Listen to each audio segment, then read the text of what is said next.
अरुण शौरी का भी यही था। अरुण शौरी कांग्रेस विरोधी अगर कोई विचारधारा आप मानते हो तो उससे आए थे। और भारतीय जनता पार्टी की एक कमज़ोरी है जो अब धीरे धीरे कम होती जा रही है, वो है कि उसका बौद्धिक क्षेत्र में उसका प्रचार प्रसार बहुत कम है। और ख़ासतौर से जो लुटियंस दिल्ली है उसको भाजपा लंबे समय तक अपना आदर्श मानती रही है, 2014 से पहले तक, कि लुटियंस दिल्ली के जो लोग हैं, जो सदस्य हैं, वो महानतम बुद्धिजीवी हैं इस दुनिया के। अगर वो हमको रिकॉग्नाइज कर ले, वो हमको मान्यता दे दें तो हम बड़े हो जाएंगे। तो इस चक्कर में बहुत से लोगों को जोड़ा पार्टी ने, जिनमें से कोई काम नहीं आया पार्टी के।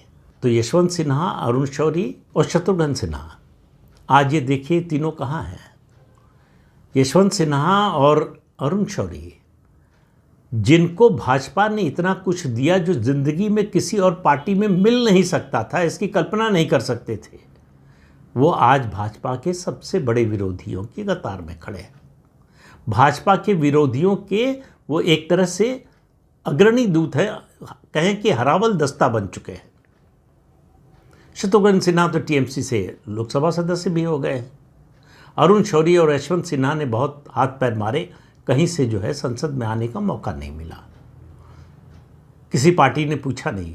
यशवंत सिन्हा को बड़ी उम्मीद थी कि शायद तृणमूल कांग्रेस दे दे, फिर बड़ी कोशिश की कि कांग्रेस से शायद कुछ बात बन जाए, बीच में अरविंद केजरीवाल की तरफ भी झुके कि शायद वहाँ से कुछ मिल जाए, कहीं से कुछ मिला नहीं। तो ये केवल जो है एक नकारात्मकता भाजपा के खिलाफ फैलाने के अलावा और कुछ नहीं कर रहे हैं। और इनको बड़े से बड़ा पद दिया बीजेपी ने। शत्रुघ्न सिन्हा से तो मोहभंग बीजेपी का उसी समय शुरू हुआ जब पटना की एक सभा में अटल जी भी उस सभा में आने वाले थे, बल्कि आ गए थे। अटल जी पहुंच गए, शत्रुघ्न सिन्हा नहीं पहुंचे।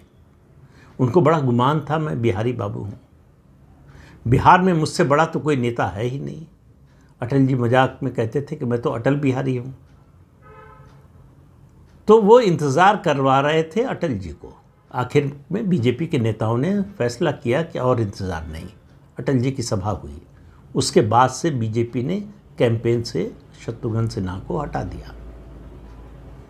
गुजरात चुनाव के समय ये अहमदाबाद पहुँचे और उस समय मुख्यमंत्री नरेंद्र मोदी से कहा हेलीकॉप्टर चाहिए प्रचार के लिए।